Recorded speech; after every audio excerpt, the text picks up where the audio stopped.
We're going to be back after this, back to Facebook Live. So right at this time, we are sending the signal to the YouTube channel that we are back. And so those who are on YouTube will see us on YouTube and hear us on YouTube. So right at this time, let's take a pause and present to you the program produced and presented by the Jamaica Information Service and aired in time allowed for government broadcast is now a minute after 8 o'clock. We'll be back momentarily.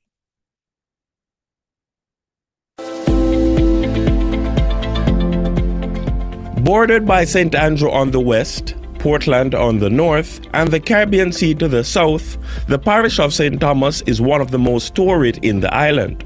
Despite its history of underdevelopment, in recent years the parish has been on the path to development, with plans unveiled by the government to upgrade infrastructure and bolster the tourism sector. Today, we explore some of the plans for the parish that sits in the east. Stay tuned. St. Thomas is witnessing a remarkable change in its infrastructure, particularly its roadways and public facilities. The Southern Coastal Highway Improvement Project is a key catalyst for this transformation, connecting Harbour View in St. Andrew to Port Antonio in Portland. The highway is set to enhance the economic foundations of St. Thomas, offering numerous opportunities for its residents. Prime Minister Andrew Holness speaking at the ceremonial opening of Part B of the Southern Coastal Highway Improvement Project recently. Part B is the second leg of the project connecting Harbourview to Yallas and significantly improving the commute from the corporate area into St. Thomas. In his address, Mr. Holness highlighted that the new road, which also incorporates infrastructure for water and telecommunications, will spur countless developments for the parish, especially housing. More than 1,000 housing solutions are being developed by the National Housing Trust, NHT, for St. Thomas. But the NHT has currently in the planning stage the Hectors River development. We have the Lethal Community Renewal, which is ongoing. We have the Roselle development, which is a guaranteed purchase program. And when you put all of that together, we will be producing a total of 1,682 housing solutions right here in the parish.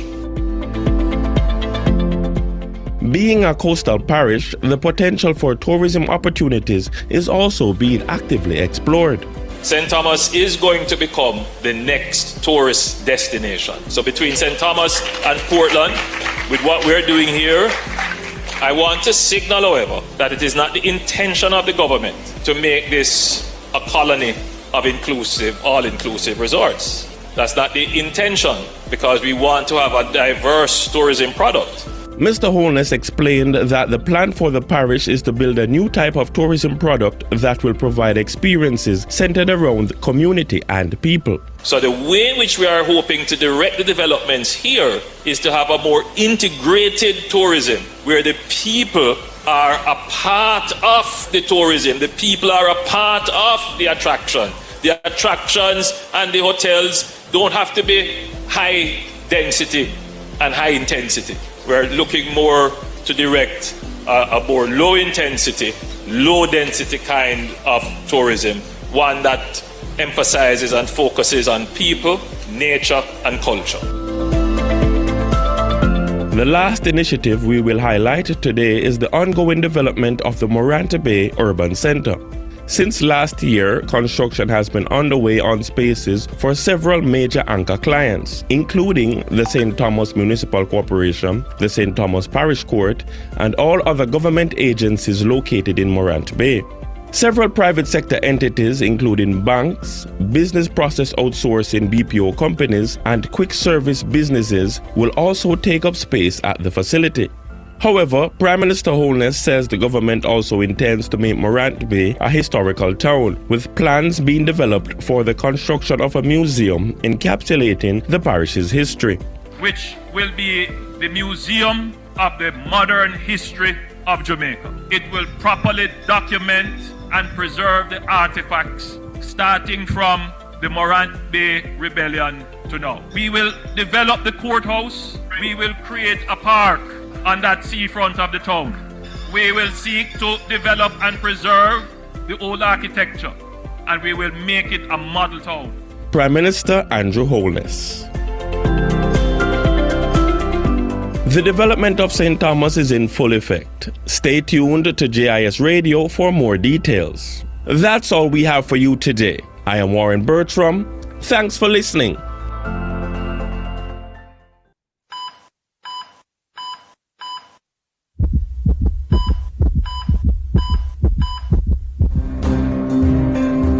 Healthline, keeping you up to date with government policies, programs, health trends, and more.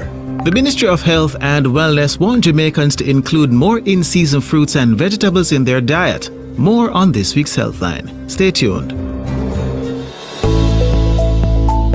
Fast food is now a way of life for many Jamaicans. With many persons juggling work, raising children and their personal lives, eating fast food or cooking processed foods is an attractive option. The truth is, when managing a tight schedule, grabbing something on the go is way easier. This situation brings into sharp focus the impact ultra-processed foods is having on our population. Data coming out of the Ministry of Health and Wellness suggests that the high diet of fast and processed foods is causing the sick profile of the country to increase. Statistics are also showing an increase in non-communicable diseases such as cancer, diabetes, and hypertension. Apart from medical intervention, one of the best ways to tackle these problems is by adopting healthier lifestyle habits, especially more healthy diets. But the issue is really about what's in our foods and what impact is it having on us. It's an important conversation because the trend is going one particular direction and the consequences are becoming manifestly obvious to our detriment. And I think that understanding is absolutely. Health and Wellness Minister Dr. Christopher Tufton. One of the best ways to improve your diet is by eating fresh produce, comprised of items that are in season or in abundance across the island. We took some data from College of Agriculture, Science and Education. They mapped the availability of foods that they collect data on in Jamaica. And essentially what the data suggests is that typically, with some outliers of course, at certain points of the year, there are some foods that are more available, more in abundance than others. And at other points of the year, it's not available. Dr. Tufton says this information can help many persons plan their diets along with the support of their doctor or nutritionist. He adds that the foods which are in abundance for most of the year, according to the data, typically have stable prices, which further makes eating in-season foods an attractive option. And what we have in this is the prices. And the reason why we chose to expose this is to try to begin a thought process that is oftentimes a hindrance to eating local. That local is always expensive. It depends. It depends on what you choose to consume as local. The same for the rest. Yam, peas, pineapple, watermelon, random selection. But it shows the trends. Dr. Tufton is hopeful that increasing public knowledge about the availability of in-season fruits and vegetables will spur persons to eat less processed and ultra-processed foods and lead to a reduction in non-communicable diseases on the island. What is most important with this theory of in-season consumption is that there is usually something that is available and available in abundance. Usually. Not always, but usually. And if we take the balancing perspective of processed versus ultra-processed versus in-season, which is the desired, and we control for the mindset around in-season consumption, chances are we will reduce the consumption of processed and ultra-processed, or certainly ultra-processed, and increase the uptick of in-season or fresh. Here's a list of fruits and vegetables that are usually available year-round. Note, however, that the list is not exhaustive. Apples, this is OTT apple of course, sweet sap, sour sap, neeseberry, akis, breadfruit, avocado, my favorite, guava, mango, star apple, oranges. Health and Wellness Minister Dr. Christopher Tufton. Keep in mind, however, that it's important to consult with your doctor when making food selection to add to your diet. That's it for this week's Healthline. I'm Andre Palmer with studio engineer Joel Samuels, encouraging you to keep safe and stay healthy. A production of the Jamaica Information Service, the voice of Jamaica.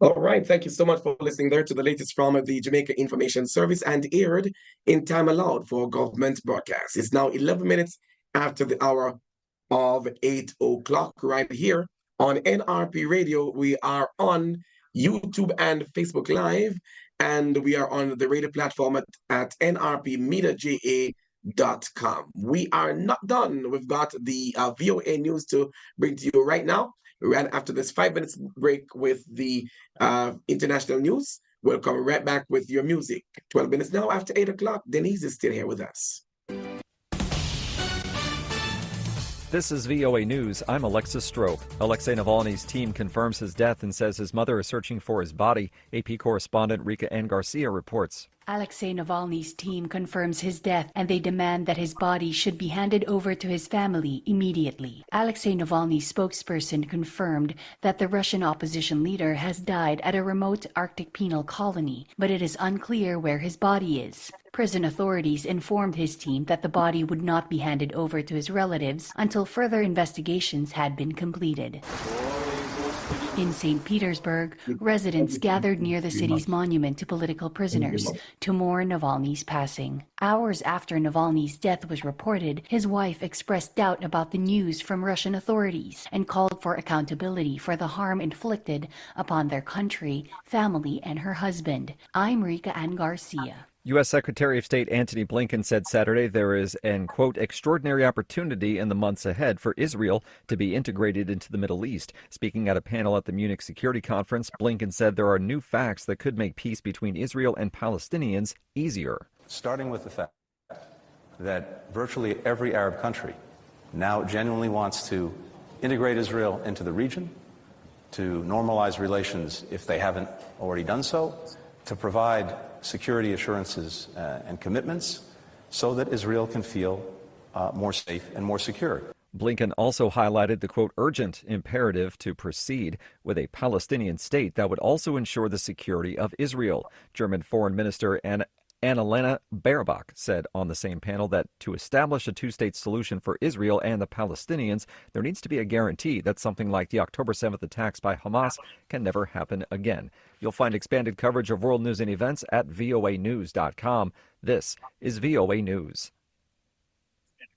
Regional and world leaders met in Ethiopia's capital, Addis Ababa, on Saturday for the African Union Annual Conference at a time when West Africa has been hit by a series of coups. Reuters correspondent David Doyle has more. The annual African Union Summit got underway on Saturday with a warning that problems plaguing the continent have not got any better. The summit comes at a time when there have been multiple coups in West Africa. Researchers say the African Union should dedicate this year to solving the various issues of instability and restoring credibility in the democratic process. Leaders at the summit in Ethiopia's capital, Addis Ababa, also addressed the war in Gaza. Mahamat raised concerns over the, quote, tens of thousands of its inhabitants almost exterminated, with their dignity humiliated and all their rights stripped away. David Doyle from Reuters. U.S. Secretary of Homeland Security Alejandro Mayorkas has met with newly elected Guatemalan President Bernardo Arevalo and discussed regional migration, security, security and the economy in the Central American nation. The meeting Saturday in Germany at the Munich Security Conference comes days after the Republican-controlled U.S. House of Representatives voted to impeach Mayorkas for the administration's handling of migrants at the U.S. southern border. The U.S. has pushed allies in Latin America, like Guatemala, to put up barriers to slow migration north.